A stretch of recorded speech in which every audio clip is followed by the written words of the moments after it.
Hi, everyone. Thank you for joining us today. I'm going to go ahead and share my screen.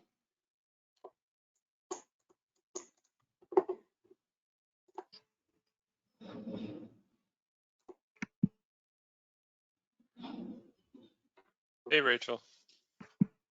Hi, Nick. Glad you made it. Yeah, sorry, I was having some GoToWebinar challenges.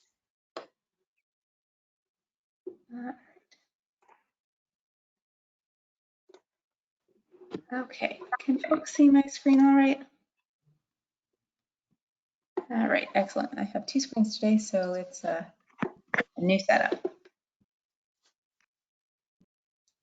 So just as we get going, I'm going to just take a quick peek again at our attendance and see if we've got how many folks we have. So just to run through the list.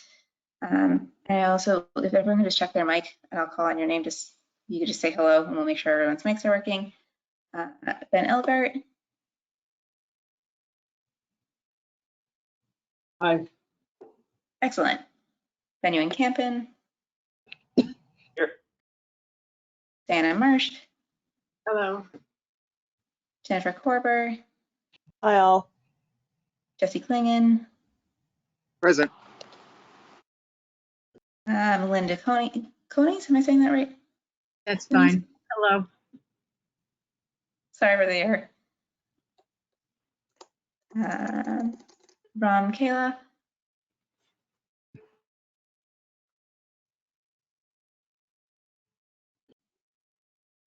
Ron, can you try that again, just seeing if your mic is working for us?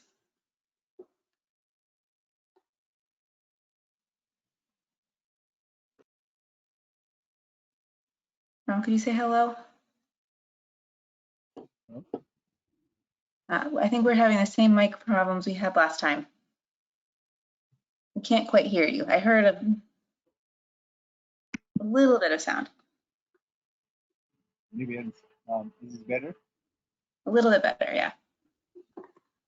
Okay, and with Ben Elbert, we do have quorum, so that is excellent. Fantastic. So for our agenda today, the main focus is going to be to talk about this document that we're going to be sharing out with folks around what we've been hearing and all the conversations that have been happening.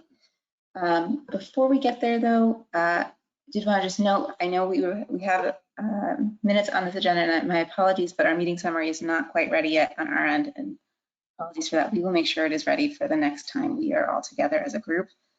But all of the notes that we took live during the meeting are available, and we'll make sure that's available on the website for anyone who wants to take a look over what happened at the last meeting. Next thing on our agenda is to go to public comment. We do have a few folks in the audience, so just for a quick reminder of how to do this, we're going to ask you to either use the raise hand function or type a question into the chat if you'd like to speak. We have public comment period both at the beginning and end of these meetings. Is there anyone who'd like to make a public comment right now?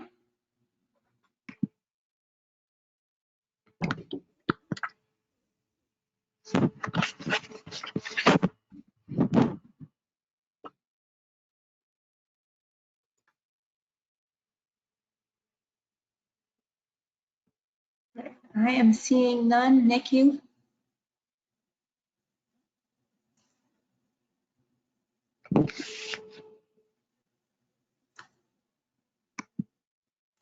I think we will come back to folks at the end of the meeting for additional comments and questions. I did want to share an update on just the comments we've received. We have a group of youth interns with us this summer. Most are actually residents in either Winter Hill or East Somerville. So we have several folks who are familiar with Gilman Square who are in that group. These are high school students, so they're also visitors to the area for school. And then along with that group, we had a group visiting with us doing some community outreach. Hi, Jack. Glad you joined. Were able to make it. We had a group of a youth group from the Presbyterian Church on School Street that were doing community service with us for a week. And so together with both of those groups, we had them do a walk around the neighborhood and see if they could find additional people to take the survey. And we asked them all to take the survey as well as users of the area. Unfortunately, the week that they were with, that we had both groups working on this project was last week with the 90+ degree weather every day. So they didn't manage to catch anybody live out in public. Folks seem to be really avoiding the heat. But their answers to the surveys, I think, are actually, I wanted to summarize a few of them here on this slide. They seem to be pretty well aligned with what we've been hearing from other groups and other teens. Sort of what they highlight is that most teens are broke. They don't usually have a ton of money to spend, and so looking for spaces and things to do that don't either cost nothing or very little. They picked up on the elevators being an important thing. They were out there again in that 95 degree weather and feeling the heat and walking up that hill. I thought an interesting one was sort of the idea of like a space for parties and cultural festivals was an interesting one that came out of this group. And again, hitting on affordability, both for food and for housing. So I want to make sure we share that with you all as we get into comments. Any thoughts there before we move to the document?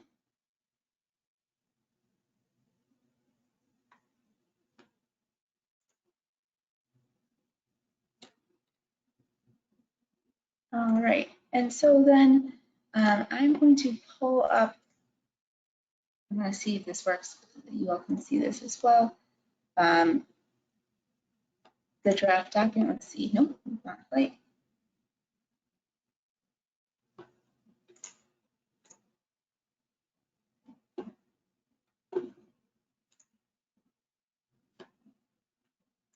One moment, sorry about that. Share.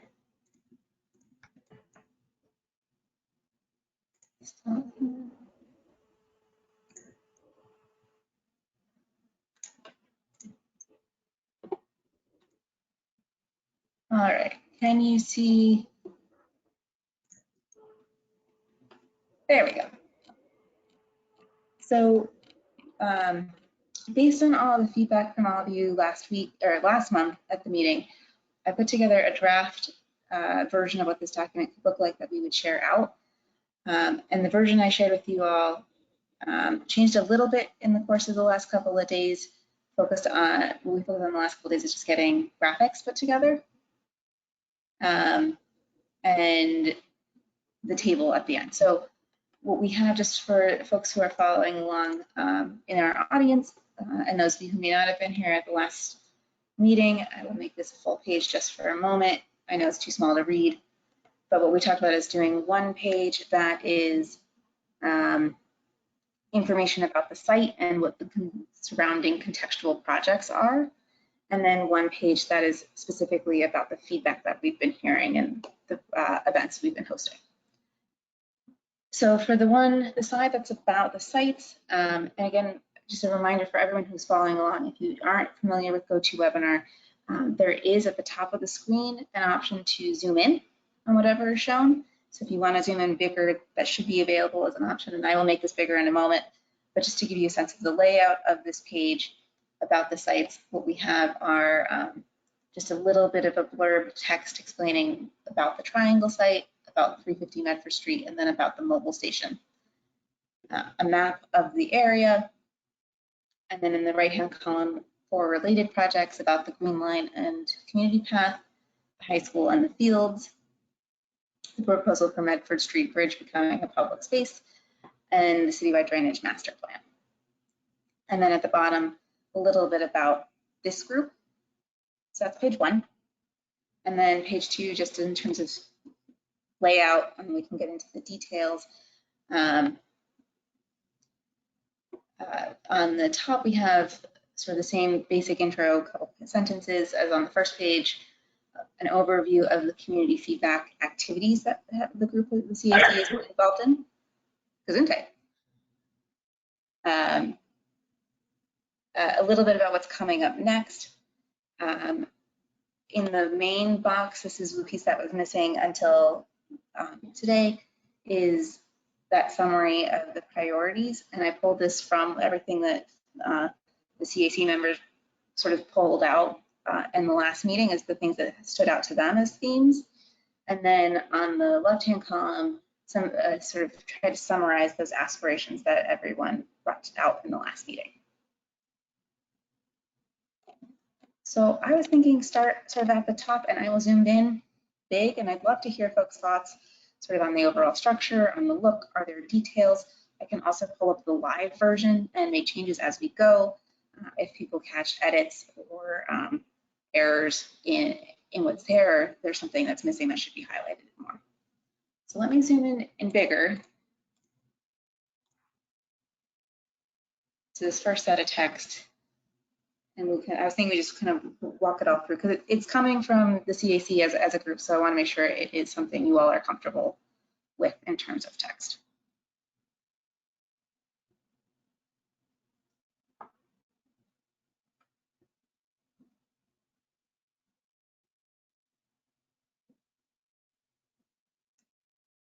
Rachel, yeah, I don't know how much room you have to work with or whatnot. I'm sure maybe you thought about this, but any thoughts on like pictures, even just small pictures? Because I think even when you describe it, I think some people still like the triangle site. I think can be tricky. Anyway, that's just one thought I had. Well, yeah, I guess if you have it marked there, they should be able to see it on the map. Yeah, maybe the map is a good place to start because I know this was it's hard. I was struggling with this one. How to show this in an image that's going to be easy for folks to follow. And one of the things I picked up on as we were having all these events was that a photograph is a little bit easier for people than going with a plan view. And so I thought the 3D here might be helpful because it's not quite overhead, just looking at the roof, but you can still see the whole area. I wonder if blurring out the less relevant corners, like the upper right, the upper left corners, and the lower left might help focus a little bit more on just what's in the middle. Like literally just take a blurring tool and in Photoshop Elements and just blur that out. It doesn't need to be fancy. Is that something that can happen, or? I can give that a try. As folks keep talking, Nick is going to be taking notes for us, so I can try that actually as we're all taking a look. Does Google have that editing tool? What are you in? I actually had started this in PowerPoint, which is shockingly has yeah, pretty PowerPoint good might have. capacity. Yeah, PowerPoint might actually have it. And while I'm talking, I can just say, I mean, I've got a bunch of like small, from my former life as a copy editor, I have a few things, but overall, I thought it was really nice. People are going to talk about how small the font is, but there's really no other way to get all that information across. So I think we'll just accept that they're going to talk about how small the font is and go on from there. And then the only other question I had was, sorry, we're still on the photo. Keep going.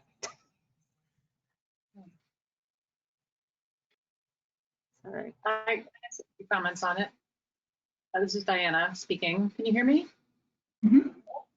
I think the photograph generally is great for seeing where everything is. And I agree that putting like a white screen over the non-Gilman Square areas would help it pop more. I also wondered whether, maybe you need a bigger piece of paper, like an 11 by 17 folded in half or something, because it would be really interesting to show a section through the site, because there's such a huge grade change. And maybe it doesn't matter because if people already know the site, they know there's a grade change. But like the Holman site is pretty flat, and then there's the big wall up to the station, and then the big hill going up to the high school. And like a section through that would really help people understand the challenges of getting, from one end to the other uphill. And the other thing that you might add to it is show where the two entrances to the T station are going to be. You mentioned them in the text, but it's not entirely clear that you can enter, here and here, but not here. And yeah, that's the main thing. I mean, if you could make it an 11 by 17, then you could have photographs of each site as well as a section, and that would be really nice. But I like the addition of the access points because they are actually really clearly visible on the photo. Certainly the School Street side is. The Medford Street side is a little bit more occluded, but only just.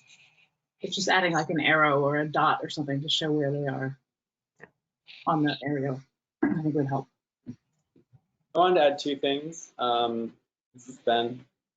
I think the contrast of the yellow text is probably not great enough, especially with the very thin line. So there are tools just to make sure that the color contrast is high enough for people who have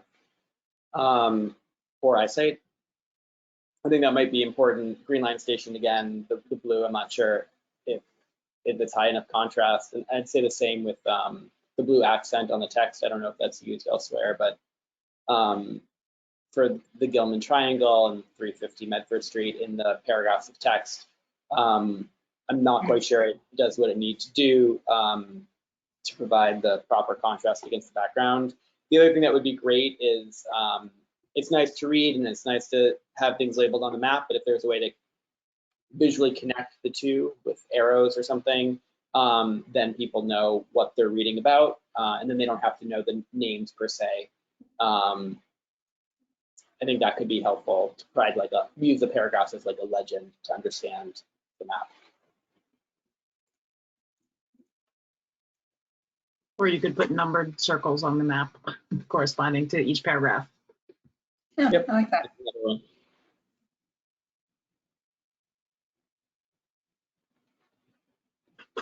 The numbers might be easier to fit with this layout. In PowerPoint, for sure. Yeah, it's a tricky limit on the tools and time and making it all come together smoothly. I think we have one section, but we don't have one that's empty. So I have to take a look and see if how easily we can manipulate.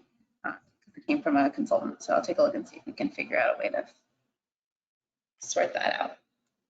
I'm kind of concerned with the colored text quite a bit, Yeah. especially at more thin, like Mad Oyster Studios. And I think even I don't know that anyone needs to see the details of the roof. So even like high contrast background to make the words legible, I think is going to be really important. Well, an easy way to test that is just to print it out in black and white, and which I actually have, so I should look at it. Yeah, I'm looking at it printed out in black and white, and certainly the playfield label is kind of hard to read. City Hall gets a little lost. So yeah, the yellow, it's actually not too bad it reads as white basically on the roofs of Mad Oyster and Pearl Street Park. And so does the light blue. It reads as white against its black box. So that's not actually awful. But the yellow on the playfield and City Hall are definitely getting lost. So maybe just go with either white, straight up white, or black for those. Yeah, the mobile is getting see, the tricky thing is with the mobile and 350, like the blue labels, that's going to be, because of the background, because of what's behind it, it'll be equally bad whether it's white or black. So, or light or dark. So having the boxes and then having a light font is definitely a good thing. And yeah, I actually, looking again at the headings, the blue headings, it has exactly the opposite effect. It kind of pulls it into the background as opposed to pushing it into the foreground when you print it out in black and white, as opposed to using bold. There's one thing that I don't see, and I'm not sure if that's these top paragraphs describing the site are exactly the right place. But I know that one thing that does matter, that comes up in conversation often in the history, is how fabrication and current artists who are there are really important and differentiate this neighborhood. And I think, I know there is some history sprinkled through this introduction, but I do think that's something that is important to know and kind of broadcast as well.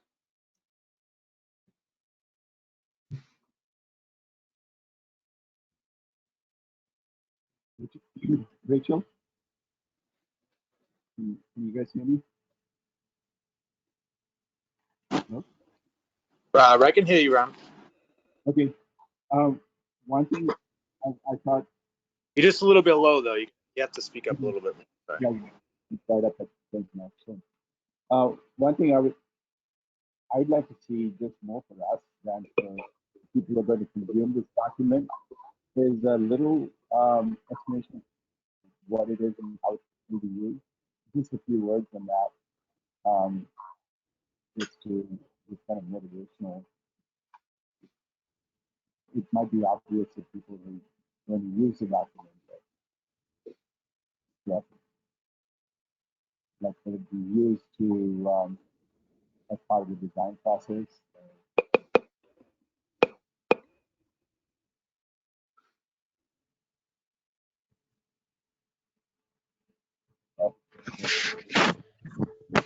So Ram, I think I'm going to try and repeat what I think I heard you say, if you don't mind just nodding to confirm. So I think or shake your head no if I got it wrong.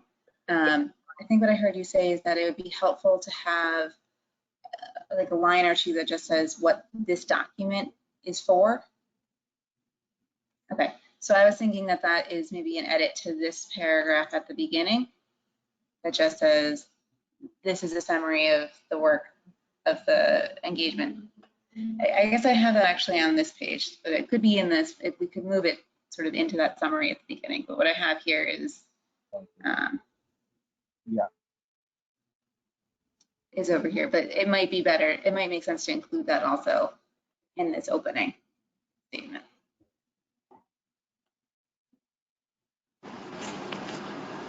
I just want to comment quickly and say I appreciate this conversation because, while I'd seem more, visuals are really important, mainly too because I want to make sure that like some people are more visual people, including myself, and I just think that people, especially at a glance, like people that get information overload, I think it's important to kind of draw them in with the visuals. So I'm thinking specifically of the folks that we want to engage in Pearl Street Park and so on. So thank you, all who've been design people who've been suggesting these changes.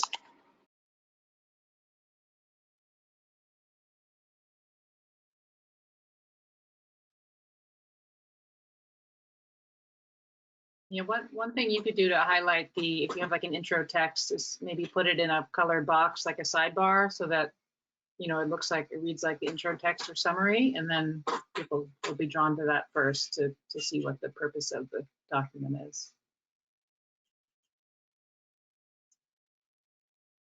Yeah, we can give that a try. Also, one of the things, we're using Canva. I don't know if anyone in this group has used Canva before. This is my first time going around with Canva. The reason we're moving to Canva for some of these documents is that it is easier for our translators to use. And so they can edit directly in this document, and it saves a step of them having to take it into Adobe. The other thing is that what we've been finding is that, with this project, we're doing Spanish, Portuguese, and we're going to add Haitian Creole to the mix of languages that we're doing. But in places that we're doing Nepali and Chinese, Adobe is not set up to handle Nepali yet, but Canva can. So we're learning. So this is all helpful information because I'm trying to start with their templates and mess with things. This is all really useful information. So did you do this in Canva or in PowerPoint, you said? Or? The graphic I made in PowerPoint. I tend to find PowerPoint is equally powerful often to to Illustrator for simple things. And then one challenge is that as we get to this, I'll just scroll down to lower on for the graphics file, is the table. The one thing Canva can't do is it can't do vertical text. And so the table will have to live in another service and then get imported here. It should be a fine for ours because, again, the languages that are most important in the neighborhood are Spanish, Portuguese, and Haitian Creole. While we're looking at the table, Rachel, this is actually one of those places where if you see this in black and white, it has, I think, the exact opposite, the check marks, because I see those check marks as a very light gray, which I think you mean that the blue means that they're a higher priority. Yes, we should flip that. Right, you should absolutely flip that because it, to my mind, it looks like the teen focus groups, are saying that the No Hill route is a top priority. Yeah, So- no, I had a question to ask you about which check marks meant that it was a top priority or what have you, because it reads precisely oppositely in black and white. And for people with color blindness, just using color as the only differentiator is also a problem. So using a different symbol would be very valuable.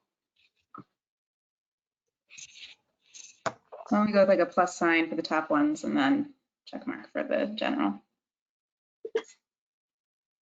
You guys are a great group for this. Yeah, I was gonna say I think the light blue everywhere could probably be a more saturated, richer, deeper color. Right. And I think it wouldn't even hurt if it was black. People would still read it. People won't read it because people won't read it more if it's blue. So. Right.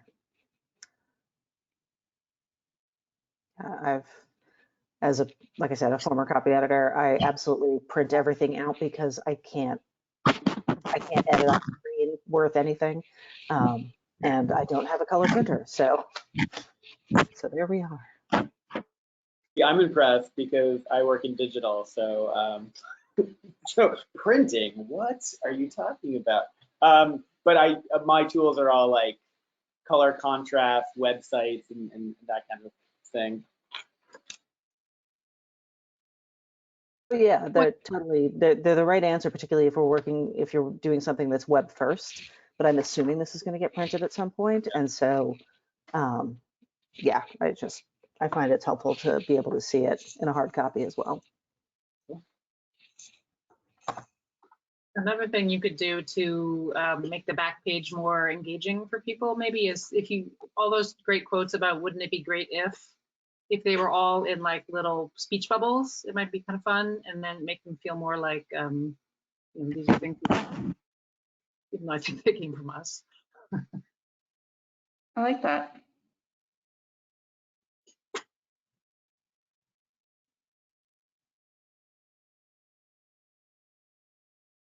Did you want to get into the content of this side as well? Yeah, I have a couple of questions. Sure. Yeah, we can also jump around. So I think, Ben, do you want to go first and then Jennifer? Sure. There were a couple things on this side. I think one thing I didn't see in priorities is right now or anywhere is that there's conversation about or talk about public spaces and outdoor space and public space. I see nothing about anything green. And I know that was a different angle. There is a mention of the current green space, but we heard about people wanting to retain green space or having green roofs or meadows for butterflies or whatever it is. It came up in lots of ways, and I think even green infrastructure and like green building is also something that kind of comes up. So I'm not quite sure if it belongs as a common priority or it wouldn't be great, but I do think it's part of the conversation. The other thing that I saw on this side, maybe it's just on the other side. Yeah, let's go to the other side maybe. Was the other like allied ongoing projects. I'm not quite sure about the selection of those as being the ones. I know there are a lot of projects, and so obviously you had to pick which ones to surface. We literally have streetscape stuff going on that seems a lot more relevant.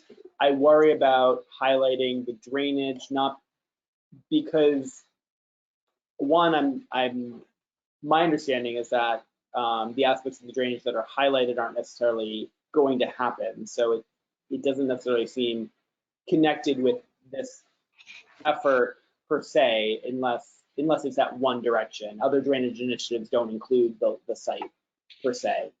So to me, it overrepresents that one of the 30 proposals, and when I think about other related projects, I'm thinking about the streetscape and other things that are happening that are necessarily going to impact how the square unfolds.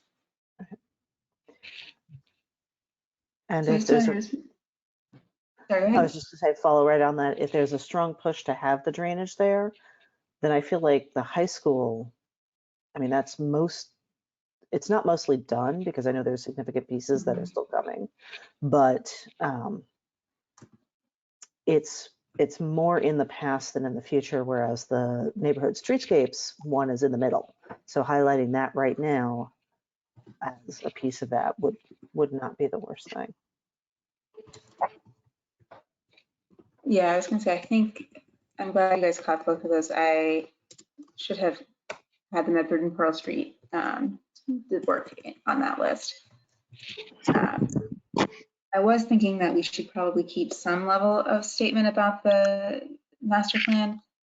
I mean, again, we're sort of in a holding pattern, waiting for answers as to how it whether or not it's going to be a big part of the conversation about this site or a very little part of the conversation about this site. But since we don't have that answer yet, I think if we're putting this out in the community sooner, it might be helpful to at least have folks remember that it could be connected. So maybe I'll work with our engineering team and see if they can give us an update about what we should put on this.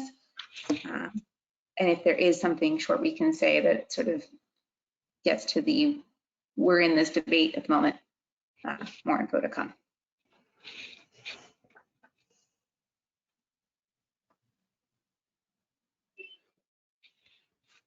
But I think do folks feel comfortable taking the high school amount sort of down to make space for their streetscape? I'm not sure. There's so much intertwined about, like, the reason why Gilman Square balances out the high school, right? And not just high school, but all of the campus up there. We also don't have any of the landscaping done, and I think that if we're trying to figure out what, again, rounds out the hill, up top of the hill and the bottom of the hill, like the way it's always been discussed is that it's going to be a circuit where you can walk around and see it from every angle and participate in all these different ways. And some of what we're talking about is needing to be on downhill is because it doesn't exist uphill.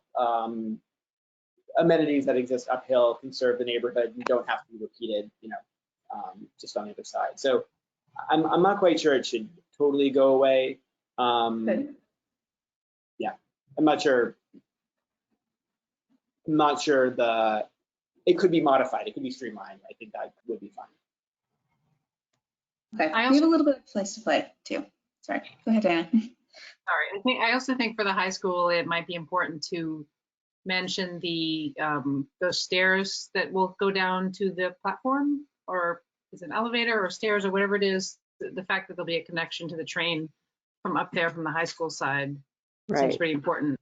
And then another thing is in the paragraph about the Medford Street Bridge public space, you could add, I mean, maybe you don't want to have this focus, but you could add something like Medford Street Bridge has been, while it's been reopened to cars now, we're considering doing blah, blah, blah to make it the pedestrian only space, to show how it would be changed.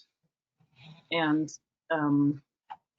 I second the idea that we should mention the pedestrian and streetscape improvements, because I know there's a lot of bicycle lane.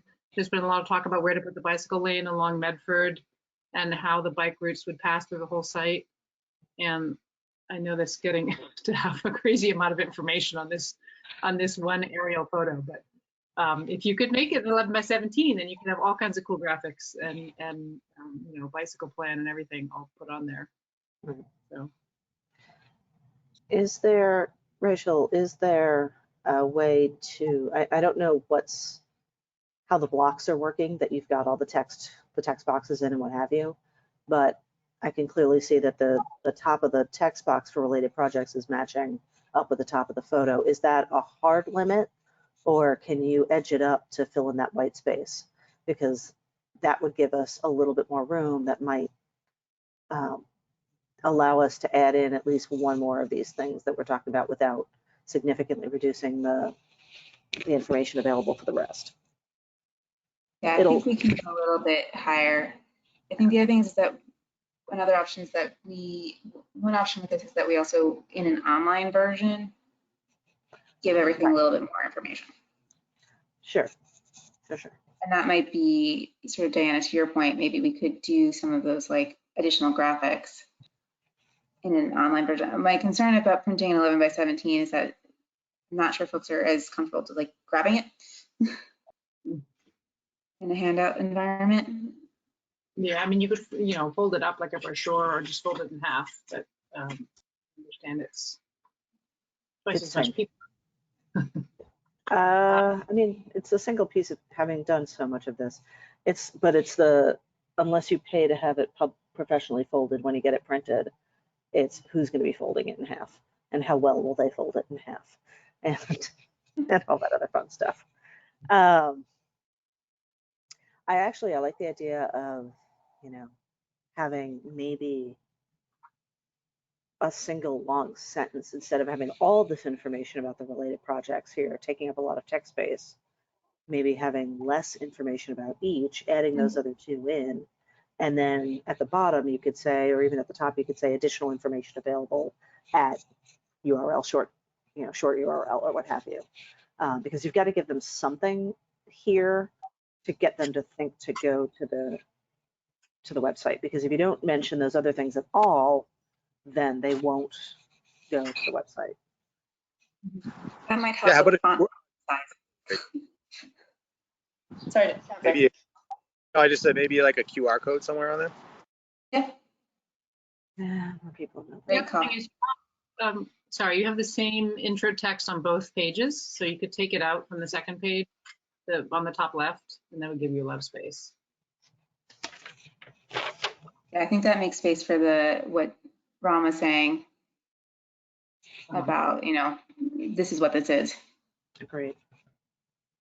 Because I think then the text that goes with the photo can be, these are the sites, it's tied to these documents, it's tied to these plans, and the text on the back, on the second side can be, this is what this is. This comes out of all of this work. Mm-hmm. Okay. Yeah, I like this. I think we can try it with shifting to, I can try it both ways and see, and if it's just getting too dense, maybe we go with here's the headings and here's the QR code to get you to the website. The website is on the top and top of each page and at the bottom, but QR code is a bit faster, especially because a lot of folks are on their phone. When we were handing out the survey, we made ended up after our first go around, we made a second sheet that just had QR codes to each of the languages and sent that off with folks, and people were much more willing to grab that. While we're on the back page, under the aspirations, the first one, wouldn't it be great if Gilman Square had great architecture? Cool. And an element of discovery. That's so vague. Among the buildings, between the buildings, should we put it in quotes to highlight that it's kind of a turn of phrase? I guess I'm just wondering, element of discovery of what, for what? It just needs like a little more context. Another thing that sorry. No, I was just gonna say, and even, you know, popping quotes around it kind of highlights the idea that it's a concept, not a specific thing. Or you could say it has a unique identity, maybe. I mean, that's not quite the same thing, but kind of gets to the feeling of it being a place you want to come discover because it's different.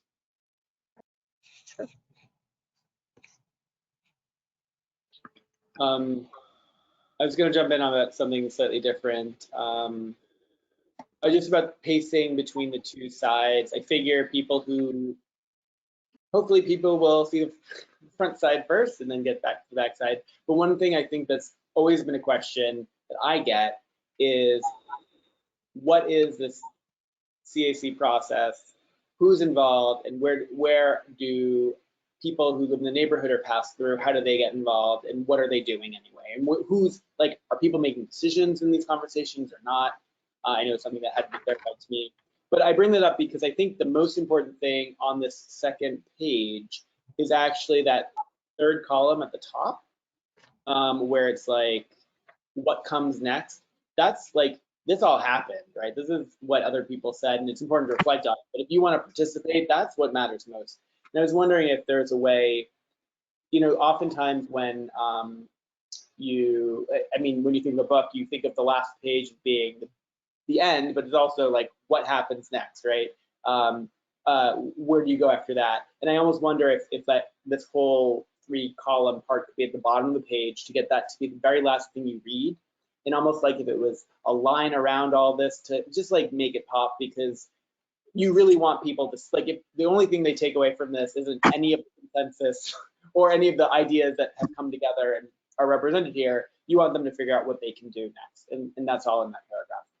Yeah, and I mean, in print, Ben, it's the exact opposite of what you're supposed to do with digital, which is you stick a light gray box behind it to make it pop off the screen or pop off the page, which is anathema in web design post GeoCities.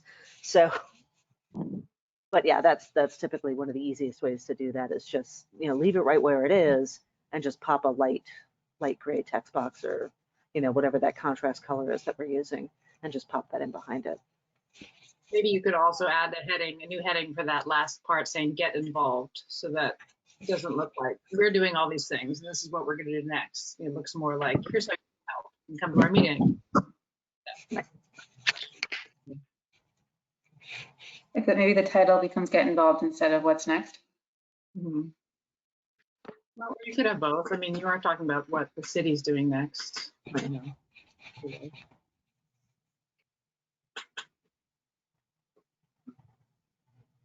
I think the only very minor feedback that I have that I haven't heard yet, I think this is a great document, and it's clearly for people who want a lot of information, which I think many people do. And all the feedback has just been spectacular. I think that under the wouldn't it be great, the very last one stands out to me as really jargony and weird and not something that like a normal person would ever say. No offense.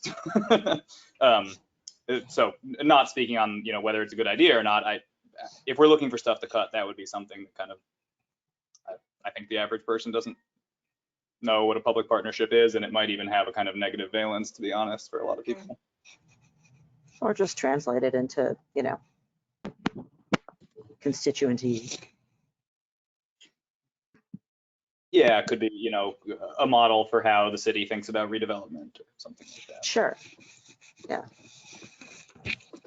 And on the point that you brought up, Jennifer, on discovery, I agree. I think this is something I often hear from like architects, which makes a lot of sense in that context. But I wonder, it's hard to brainstorm in a group, but I wonder if it would be more concrete to say something like great architecture and welcoming public spaces, or something like that. That's kind of or fun surprises. People in, but is maybe slightly less like academic sounding. Or even just, places to discover. Fun surprises. It can have fun surprises. People like surprises. Do you want to just highlight a few things that folks have been putting in the chat in case others aren't seeing them, and highlight that we have Lisa listening in on the phone, and so she emailed me an example of of an image that had sort of the grayed out surrounding, and so I will So I just wanted to highlight that, Lisa, so you hear us. We did see it. Thank you very much for sending that. It's a good example. It sort of shows like a lighter gray overtone as Jennifer was describing, and then full color for the highlighted portion. And then just noting in the chat that Ron had said maybe a place for serendipity has that option to, I don't know what people think about that word, in place of discovery.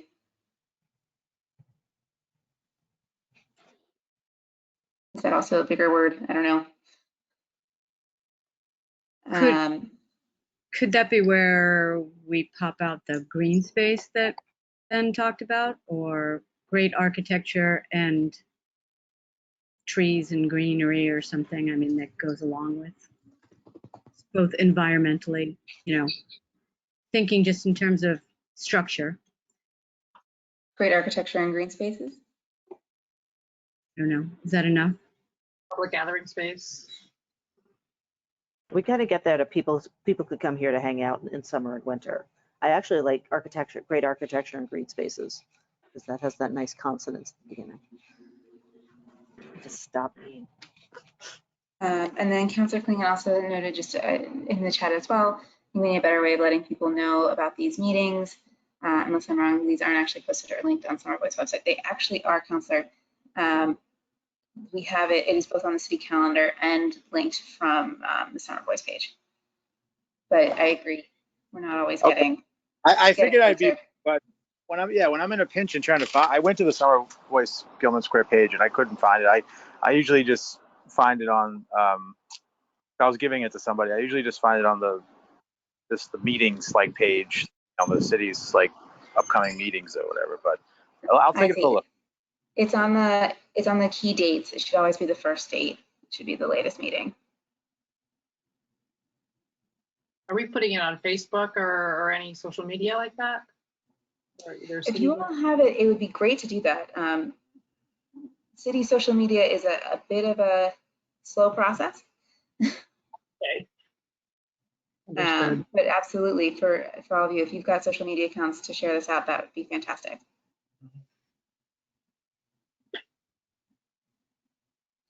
So I think we have a few votes for green spaces and a few votes for like fun surprises as the wording there. Great architecture and Green spaces. Green spaces. It's public spaces. I like the green spaces. I think the part about discovery is valuable. I think it also fits into a different concept, which is no one monolithic partner would like take over the entire space. And almost like that idea of like poking around and discovering new places is something that's always fun. Faneuil Hall, that kind of energy, right? So I think that could be its own sort of thing. I don't know if it fits into like how things are built or what, you know. So remember, there's also going to be, when we eventually get to the point where we're selecting a developer partner for the site, that there's going to be an opportunity to put in like in technical language, all of the, like that's going to be the opportunity to really put in all the technical things that we're looking for and what that priority list looks like. So I think we could maybe sort of hold that as a note and say, okay, we're going to, those are words we want to make sure we capture at that stage. That makes sense. There is one thing here though that didn't represent my understanding of the common priorities.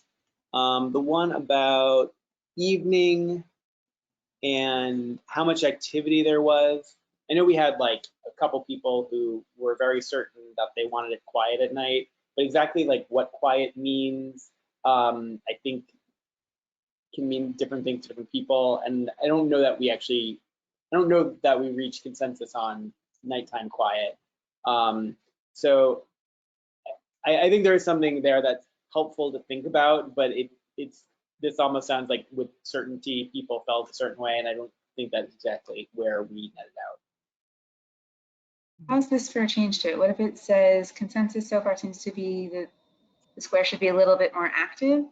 There is some disagreement about how active in the evening and nighttime hours, like in the evening and at night. Lovely, yeah. Okay. So just reverse that order.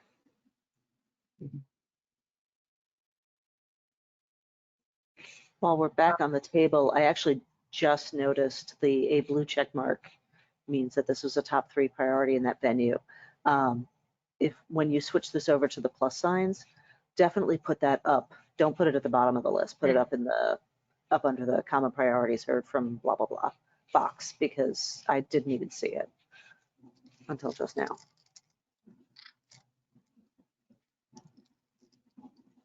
I think another shift in focus in the table is some of the priorities are sort of mentioned as an aside, so they don't really read as being a priority, kind of like what Ben was saying about the open space. Like the third row says, outdoor public spaces should be comfortable year round. So it doesn't say like we want to have outdoor public spaces. So it should say something like there should be comfortable, inviting outdoor spaces that are comfortable year round or something. So it's not just like, if you happen to have an outdoor space, it should be like this. And the same for community, I guess. Just say more prominently that people were interested in the variety of different community uses that would help make the space feel more public and open to different people.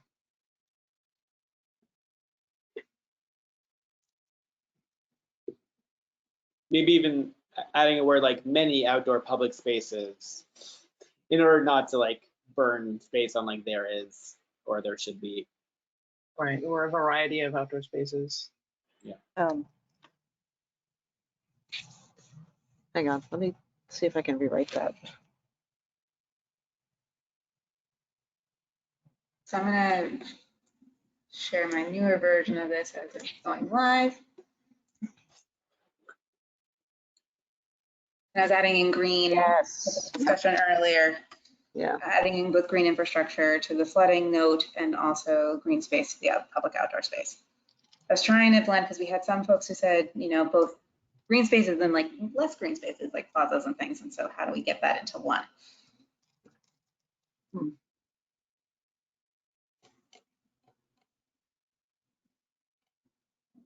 Even with the green spaces, like green spaces for grass or green spaces for growing things, very different. So I understand this is a very high level, so it doesn't have to itemize it, but so always tricky. Or even just instead of several, a variety of comfortable outdoor public. So the passive voices should be made available by zombies. Yeah. Development should include a variety of comfortable. Development should include a variety of comfortable outdoor, public, and green spaces available year-round and for all ages and abilities. Year-round, you could even get rid of the and. Include a variety of comfortable outdoor, public, and green spaces available year-round for all ages, accessible to all ages and abilities. Yeah. If you want to shorten everything too, you could take out the little phrases that say this was a priority or this seems to be a priority, because the table's already called common priorities. So if you just list the things priority, then it would be.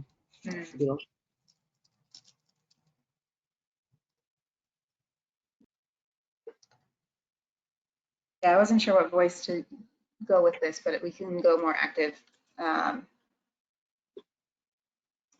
with, you know, start with verb kind of structure.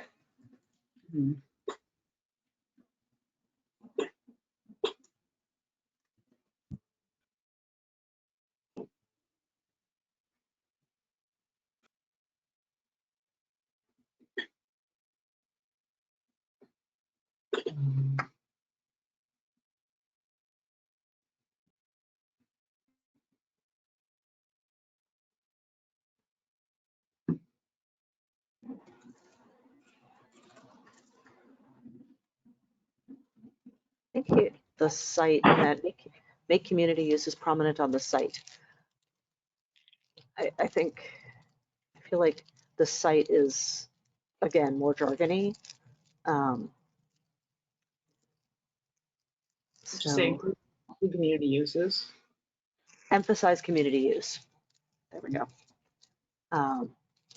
Emphasize community use. period. Many participants were, many residents, many people were interested in YMCA coming to the site and or providing space for music, art, childcare, senior activities, and teens. Should we be embracing or supporting the Y's new inclusive naming of themselves as just the Y? Are we worried that people won't know who we mean? I don't know how, I thought it was official. You're right, they People- have rebranded. So,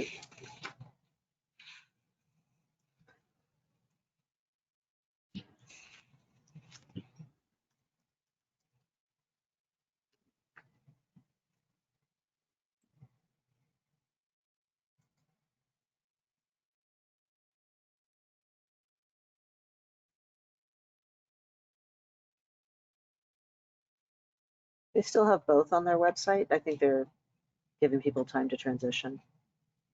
But the logo is definitely the Y with YMCA in a very small corner.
How's that look? Much better. It's helpful to have a copy editor. You could take out some of the connections words. It's a lot, it's still kind of repetitive. You could say provide connection through the square up to SHS Library at City Hall and to Richdale Ave. And then take out where all highlighted priorities. Yeah, semicolons between, so up to SHS, Library and City Hall, semicolon. Oh, but no, that's right, because and to Richdale Ave, period, flowing. Create flows through indoors and outdoor spaces. And then you can just stop it there. We saved so many lines. I mean, I in was the, looking at the causes like there is and stuff like that, just the one above, you'd say like, instead of there is some disagreement, just like disagree about how active, yada, yada, yada.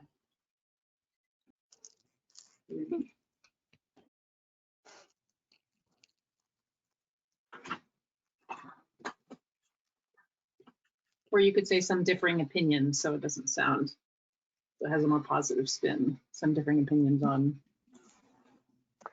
and for that, I actually go back to that there are different opinions on how active, about how active.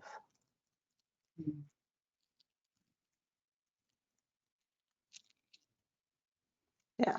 Okay, this is the meat of this document, so I'm really glad we're spending a lot of time on it. I'm going to leave this up, but I just do want to note the time that it is 6:35. And we are aiming to be wrapped up at 7. We do have a few members of the audience. I want to make sure we leave some time for them to speak as well. I will leave this here so folks can just sort of peruse and make sure that there's any other changes, let me know. But as we're talking about that, I do want to, if it's all right, are there any sort of more last burning comments before we sort of transition to talking about how we're going to wrap this up? Rachel, I wanted to ask for what folks thought about the listing the Summer Voice web link, and how long that is, if it would be if it made sense to do a shortened URL. What if there's a higher likelihood that somebody will actually go and type that into a phone or website.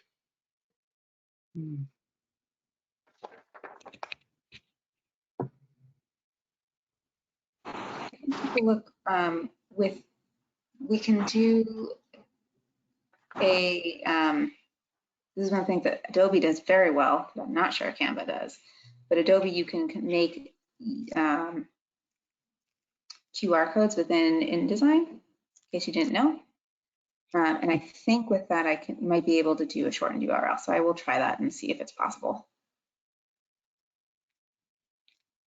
You could also provide both. If the text was not so spread out on the bottom, you could say visit this or this, and then do like a bit.ly or something.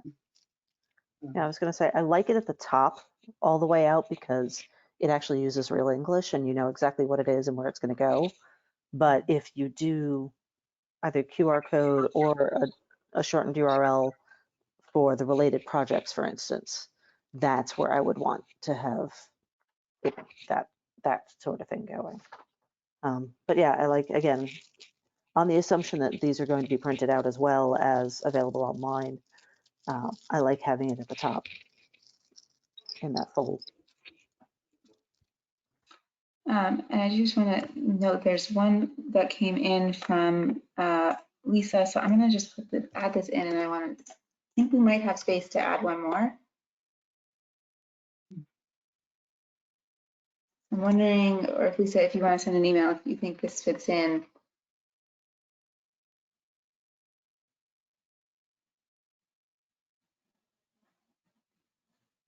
I wonder if we do this as a programming line item, because I don't think we have one that really gets to events in our list, and events did come up fairly often. If we did sort of take the first one and said foster Somerville's diverse and authentic culture, their event of programs and activities or something like that. And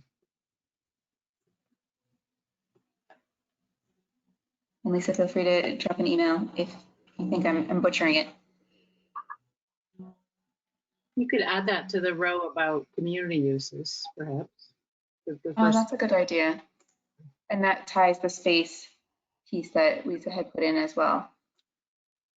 But the second sentence, to me, for the first sentence there, it talks about visitors, which to me sounds like people from outside Somerville. And then the second sentence says the community's needs come first. So I'm a little unclear about the two of those together.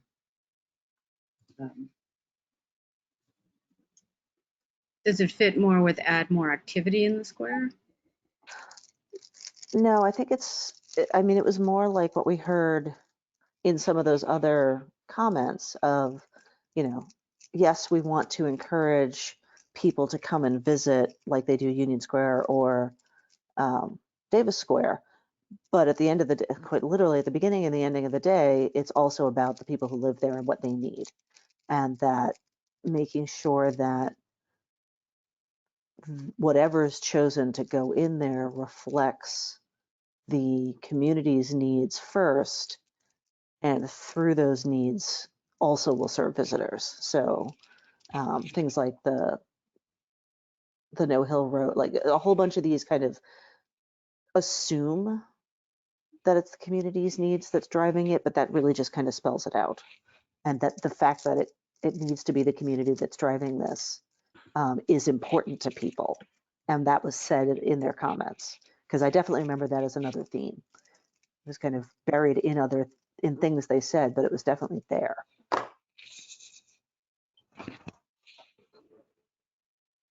I wonder if we could say something along the lines of the first sentence as part of this too, if we sort of take emphasize community uses and programs and then foster Somerville culture with events and celebrations.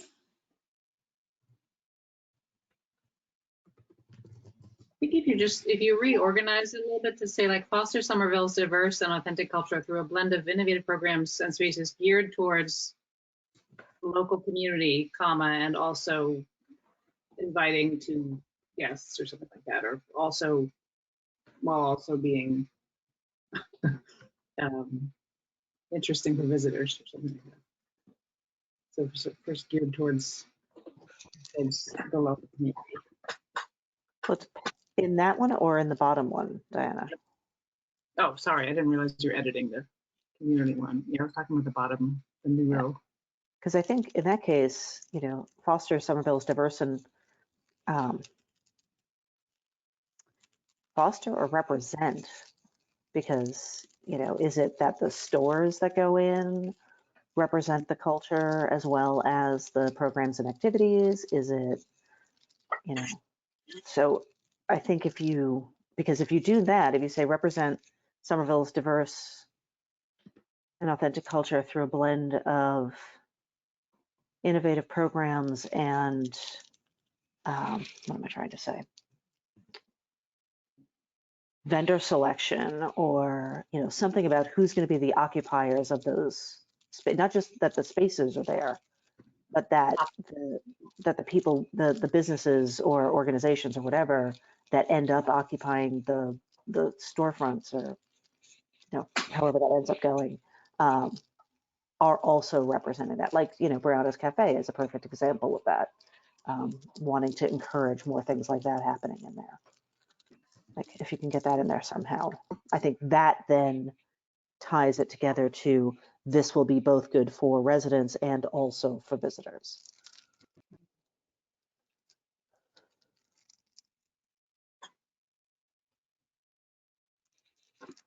Yeah, there you go.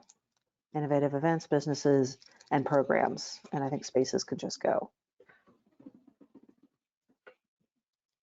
And that did come up, I mean, as we saw from the teens today, that was one of the things that had been highlighted. So I'll fix the formatting, but how does that feel for an added one? Because it does come up actually, I think, in every context. The Pearl Street Park residents, I didn't feel like events came up quite as much, but definitely in the surveys and the teen focus groups, having sort of programming that's really more cultural oriented, I think they'd come up several times, and it was one of the things highlighted semesters ago.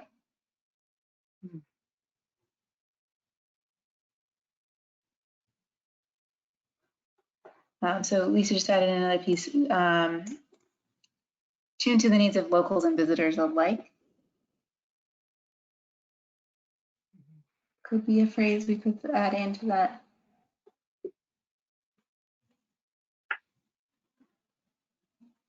I mean, I guess that's part of this activity level question too, right? It's like, how much is this a destination for, you know, broader events, right? These spaces that we're going to be creating, how much is it a drawing from sort of just Gilman, Winter Hill, Central Hill, or all of Somerville, or the region? These are good questions.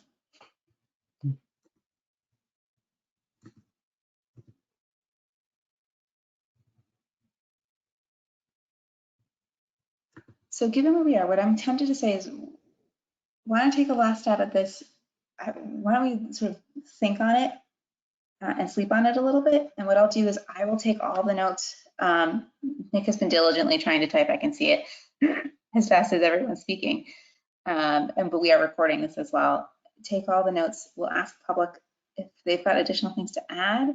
And then I will put a new version of this together and send it out by email and see if we get any further thoughts. And hopefully all the programs will agree. And it'll work out, and so we can get this in a position where everyone's happy with it. But we can also sort of fix any last things that people catch by email, and then it would be great if we can be in a position to share this out ahead of the September 22nd site walk, so that we can use this as an opportunity to get the word out and then encourage people to come and join for that.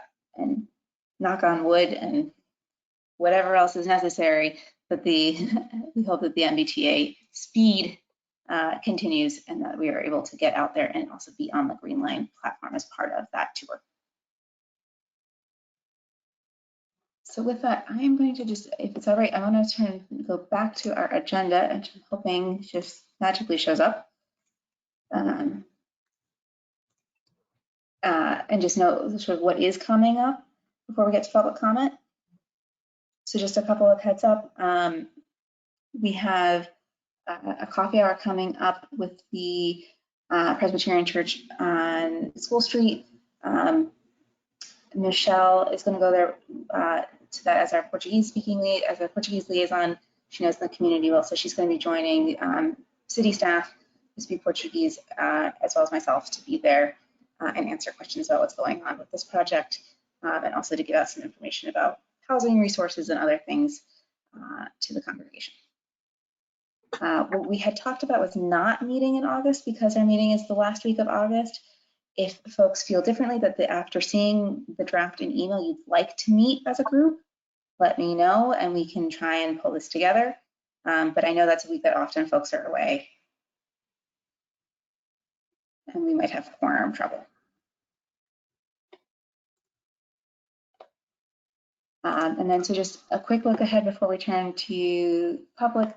I did take a look at sort of what the rest of the calendar year looks like, so we can start to think about how that ties in. What that also helps shape is sort of what estimated date we think we could do a community meeting again looks like. Again, part of that is tied to the stormwater team and seeing if we can give them enough time to really give us some helpful feedback about where things are landing, and so we can share out at that meeting a little bit more about where they are in their process. But what we're looking at right now is that we have our site walk planned for September. October, I think, can be a good meeting that we can come back together as a group and talk about what that next community workshop looks like, with an aim to do that sort of in November or early December. And then just to note on our schedule that our standing meeting is scheduled for Thanksgiving Day. So I think we're going to need to pick either a different day or not meet in November. But if we have the community workshop in November, early December, I think that might be a reasonable one to cancel. And then December, I think just as folks are starting to think about, it's still really hot, but as you start thinking about end of year planning, if December 22nd, you know, is going to be a date that doesn't work for you, let me know so we can start gauging if we want to move that a week earlier in the calendar. So maybe we have enough people involved. Any questions on the schedule before we turn it to the public?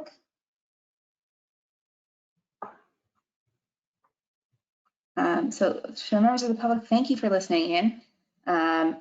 We are going to take more public comment on any of the things we've talked about this evening or anything else that might be on your mind. We do have a hand, so I'm going to give the mic to Christine first. Hi, can you hear me, Rachel? You're all set. Okay, awesome. Hi, I'm Christine Carlino. I'm one of the board members on the Gilman Square Neighborhood Association. I live right on the corner of Medford and Essex Street.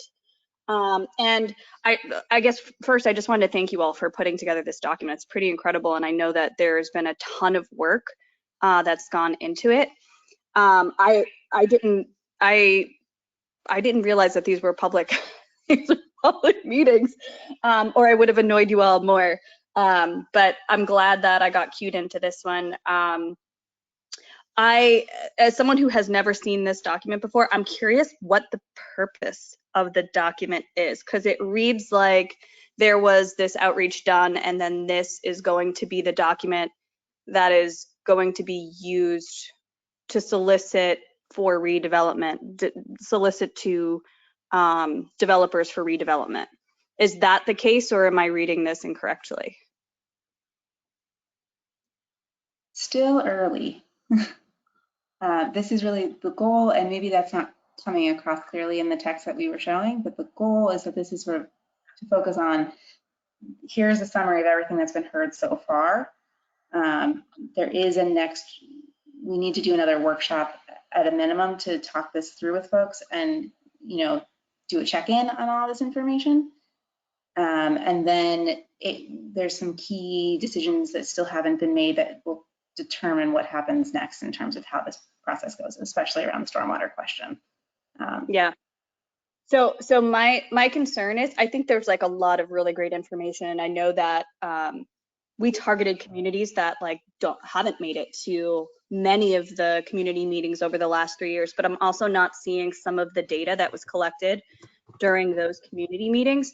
And so if the intent of this document is to make sure that all of those priorities are heard, I think we're missing quite a few from those previous community meetings. For example, I think Ben actually touched on a few of them: green space, replacing trees, storefronts, and active use spaces that people in the neighborhood could use. It doesn't seem to be highlighted in that priorities list. So I'm a little concerned about that. Also, I was a little concerned specifically about the drainage section of this, and I think Ben did a really great job of touching on it.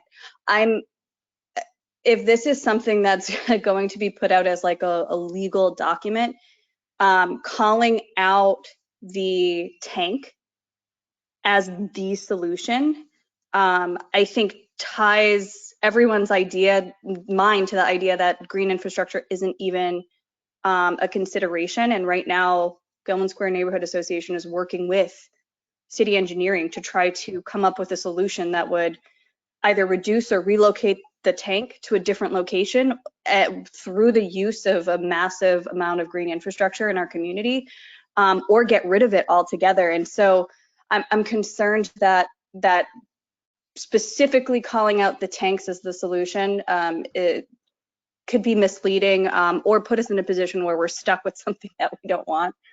So that was my other comment. And then I guess my last one is just a general question about the map that you showed on the first page of the document. So Pearl Street Park and Mad Oyster were called out on the map specifically. Was that question, were they called out for a specific reason? Were they like Mad Oyster Studios, I think specifically, wasn't really involved in any sort of community outreach, were they? It's just or is it just orientation. textual? Oh, And textual, but also Jennifer is our artist representative. Oh, hey, Jennifer. Awesome. Oh, great. I just wanted to make sure that it wasn't, like I've heard folks have some sensitivities about Mad Oyster being on the map because in the past they have been. In like the old neighborhood plan, it was like called out, their parking lot specifically was called out. And so I just wanted to make sure that there was no confusion about the fact that that is not a site for redevelopment. So I wanted to call that out. And then, sorry, I promise this will be my last comment. I also have some concerns about calling out the why specifically. Not for, and like, I think it's a great idea to investigate the feasibility of the why being a portion of the site.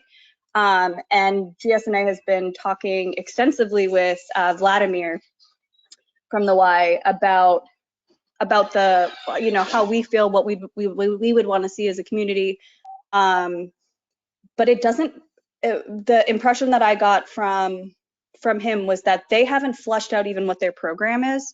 So the idea of relocating the why to this particular site has a lot of implications that haven't been fleshed out. Like, for example, parking. Is there going to have to be parking on the site? Is there, how much of the site are they taking up? Is it going to supersede any other opportunities for some of the other things that people want to see, like green space and Civic Plaza and, shops and active use locations?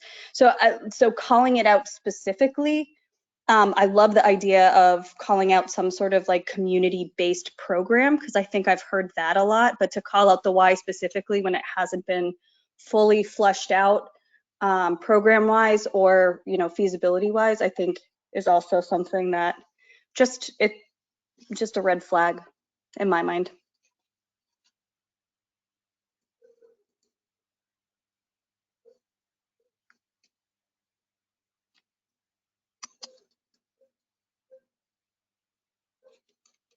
Any thoughts or responses or commentary from members of the committee?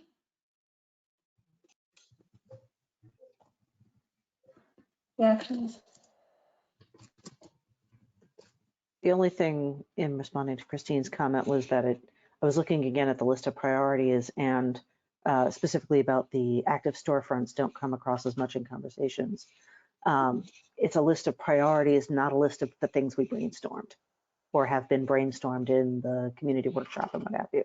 So I wonder if there's a way to distinguish that other than specifying these were the priorities, not the possibilities or something like that, or brainstormed ideas or something like that.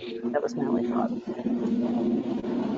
Yeah, I think one thing that might help is also we haven't published it yet, but we can alongside this is the full spreadsheet of comments, which might help for those who want to dig a little deeper. What we were aiming for is like how much information can we get on a 2-pager for the person who's not been paying attention. That's been one of the conversations we've been having as a group, is trying to get the word out. You know, I think we were coming up a lot, like how do we get this into the least jargon format, but I do think we could share out that list for those who do want to dive deep, because we do have a spreadsheet that goes into, you know, at each event, what were the, you know, when you look at all the survey responses versus the comments that were made on the jam boards versus the comments that were made at Pearl Street Park, specifically, how does that all lay out? One that is not currently in that is the high school notes, which were separate, so I can work on getting those into that same format. And I think I guess the point I was making was that like those are very specific targeted audiences that we needed to reach out to and that I don't think show up to community meetings, especially when they're virtual. But what about all the other comments too? Like that happened in the community meetings leading up. So I guess what's unclear to me with this document is if it is complementary to all of those community meetings and the data that was captured prior to March. I mean, there were like, I don't know, over the last 5 years, there has to be at least 7 of them, where there was a whole bunch of data and exercises that were done capturing, you know, the priorities for folks in the neighborhood. And I just don't want people to see the document and go, oh, this like all these comments I made at these community meetings before are like now wiped out because I don't see what I had put in there in the document. And right now it reads as its own independent thing that sort of is new and supersedes all of those previous data points. So maybe it's just making sure we go back through that data and incorporate some of those comments into this document as well. I think there's a ton of overlap. It's just, I do think there's some that are missing. I think there's 2 potential ways of looking at it, right? One is, do we, in the wording of this document, make it very clear, this is a summary of what's been heard now, like March to July 2022, here's what we heard, this is the list. It goes with everything else. Or do we try and pull everything else in? I don't know that we have the bandwidth between now and when we were hoping to get this out to do that step. That's where I'm wondering if it's a text change. I wanted to get to read on the members also on that.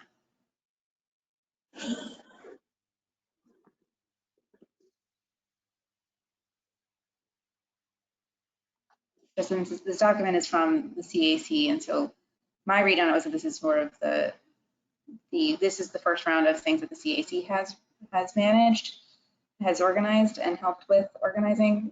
A summary of that work going alongside all the other components was my read on it, but that may not be coming across in the text, and that might be something we can change in that intro piece as well, as say this goes with the fact that there have been many other conversations. I don't know if folks have reactions to that.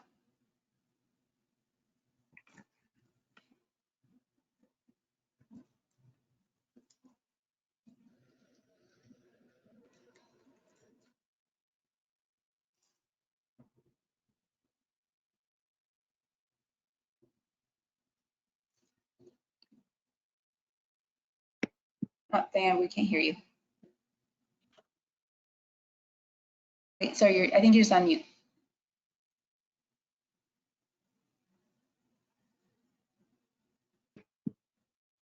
Okay, sorry. I think it's okay to say that this is a document representing what the current CAC has done and that we're helping distill comments that we've heard this year. But it would be helpful to mention that this builds upon earlier work for Gilman Square that's gone on for, X number of years. And another thing that might help clarify the part of the document about what comes next is maybe to mention that, it's because it does kind of read like we're just going to turn around and do an RFP next. And there's a lot of steps before that, like working with the consultants to look at some like test fit studies and figure out how much space does each of the uses need and which ones are economically viable or what could subsidize what, or whatever they're going to be doing. Maybe we should just mention that so it doesn't look like this is it. Here we're going. We're going to just go to the RFP. So.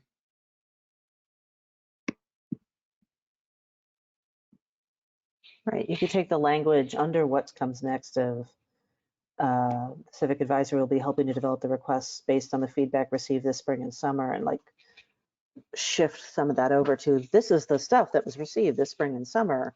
What comes next is what Diana just said. Yeah, my other thought is if we can, when we mention that it's building on that previous information, I did a quick look. Is there a place online where that data is available? Is it also on the Summer Voice page? Could we boost it to be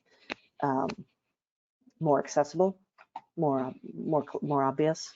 Like I said, It's also under previous plans, and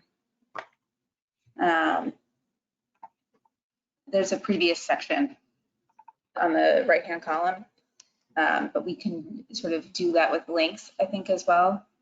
I think one of the things we'll have to think our team will think strategically about is what does when this goes live, what does that text say, and can we link to all of those pieces?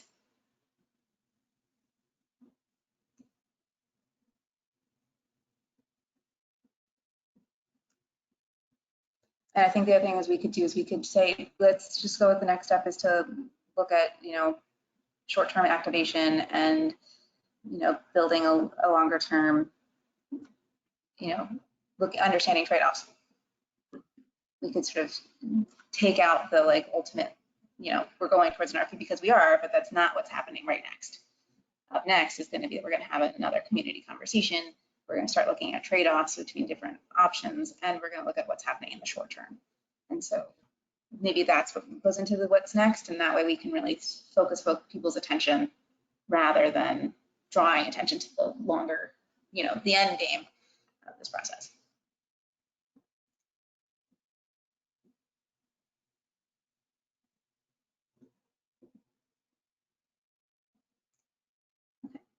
Anything else from the members of the public before we wrap for the evening?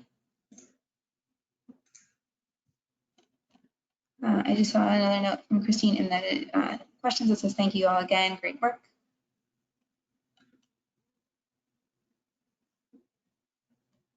Anything else from members of the committee before we wrap up tonight?